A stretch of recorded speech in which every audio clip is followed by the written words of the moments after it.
Let's shift a little bit to Georgia. You've done a lot of organizing work here in Georgia, from Georgia. Historic election here in Georgia in the last election cycle. But as soon as it was over, Republicans were in the State House pushing forward a restriction agenda, a voter restriction agenda, and they passed, and it has been signed into law.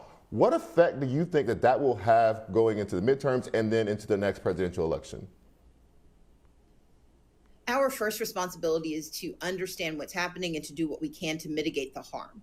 And that begins by raising awareness about these bills, making sure that every Georgian understands today what these bills will mean, that we are doing the work we need to do on the national level to try to mitigate the harm with the For the People Act. But ultimately, it is to do what I've been doing for most of my adult life with so many civil rights and voting rights advocates have always done, which is understand the rules and try to make certain that we can, if not overwhelm them with what's right, we can overwhelm them with our presence. The best way to defeat these bills is to overwhelm the polls with our presence. But that means that we've got to do everything we can to show that we believe every voice should be heard. This was not about whether or not the former president got reelected. This was about the fact that we saw record turnout from Asian Americans, Latinos, Black Americans, from young people, from Native Americans. Those new voters, those returning voters, those discounted voters changed the future of Georgia, and that is why we saw such speed. But our presence does not have to diminish because they came back with such terrible laws. It is going to make it harder. It's going to make it unfortunately difficult, and that should not be countenanced. But that also should be an invigorating reason for us to do even more to turn out those voters and make sure this time they bring even more friends. But it is a poll tax in a way, right? So when you say overwhelm the ballot in spite of the fact that they pass these laws, that means that you have to deal with the added hurdle that the laws impose. Very often that is time, if it's not some other sort of restriction. And that means, time is a valuable commodity, just like anything else. So if I spend 8 hours at a polling in a line in a polling place, and I also now have to bring my own water because that's illegal for somebody to give to me, that's a tax.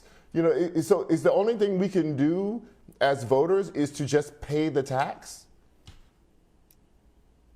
I talk about this in Our Time Is Now. There is a through line in American history that has always been connected by voter suppression from the very beginning of this country. And you know this very well. You talk about it very eloquently. From our inception, voter suppression has been baked into the theory of democracy in our country.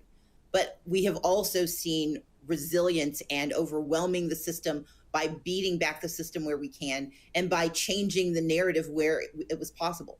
I refuse to allow them to win by saying that because they have come back with mean, vile, Jim Crow redux legislation, that they are going to diminish the authority of my power as a citizen to participate. But I have to acknowledge the challenges and the hardships that this will impose. And yes, it operates as a poll tax when you tell someone they have to sacrifice a day's wages to cast a ballot. But the problem is they did that in 2016, in 2017, in 2018, and 2020. And so we can't ignore the fact that it has been. We enjoyed for a moment in 2020 relief, but that relief, unfortunately short-lived, means that we can still defeat it. We can repeat our behaviors in 2020. We can repeat our record numbers in 2018, and we can continue to beat the system back. Evil doesn't disappear because good shows up. Our responsibility is to acknowledge that they're going to keep trying to steal our voices, and we can either concede or we can fight back. And my belief is that we will fight back in an honest, authentic, and legal way to make certain that our voices get heard, because there are more of us patriots who want the right to vote to be real than there are of them who are willing to steal our voices simply to hold on to power. Let me ask you another question about the Georgia State House where you served. We had been jealous on about a month ago, and he said that, before the Supreme Court gutted the Voting Rights Act and pre-clearance was still necessary through the Justice Department for each state, particularly for states like Georgia, to pre-clear changes in their election laws, that the Obama and Holder Justice Department had a chance in 2010 to decline to approve Georgia's redistricting and changing voter laws. they didn't do it. They pre-cleared it. And he said that that pre-clearance before the gutting of the Voting Rights Act was the reason that you did not become Speaker of the Georgia State House. Do you agree with his assessment of that?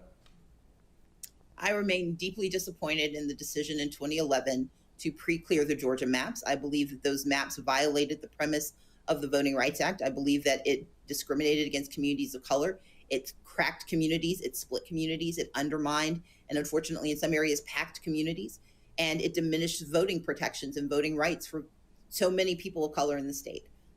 I was vocal in my disagreement then. I remain very staunch in my disagreement now, which is why I created the organization Fair Count to ensure that the census in 2020 reflects the composition of the state of Georgia.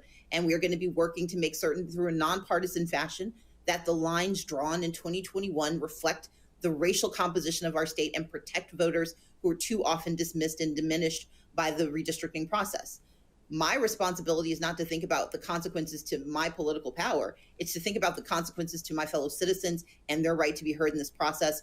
And I'm going to do the work I need to. And I'm so proud of the work that Fair Count is doing to ensure that we had a census that reflected Georgia, improved on our numbers, and we're going to make certain that the maps drawn do the same. And hopefully we will have the John Lewis Voting Rights Advancement Act that can be used to ensure that any redistricting done under those maps actually reflects the composition of our state and protects our voters. Let me ask you about some local Atlanta news that is making headlines now. What do you think about the Buckhead communities, at least some people within the Buckhead communities, drive to have Buckhead break away from the city of Atlanta and form its own city? I have been a very vocal skeptic about cityhood bills that are designed to fracture existing communities. The way the Georgia political structure exists, the way financing exists, this is not simply about a small group of people who want to do something else. This is about siphoning away resources that have been provided by the larger Atlanta community. And for one community to simply benefit and to take its toys and leave, I think is deeply problematic. I recognize that there are absolutely legitimate concerns about the growing rates of violence in the city of Atlanta, but our solution cannot be that we faction off and that people secede from the city. It has to be that we elect good leadership and that we do the work necessary to address the fundamentals that have led to such a rise in crime. And what is your take on the current field of candidates running for mayor of Atlanta? Are you endorsing anyone or not? I will not be endorsing anyone in that election. Okay.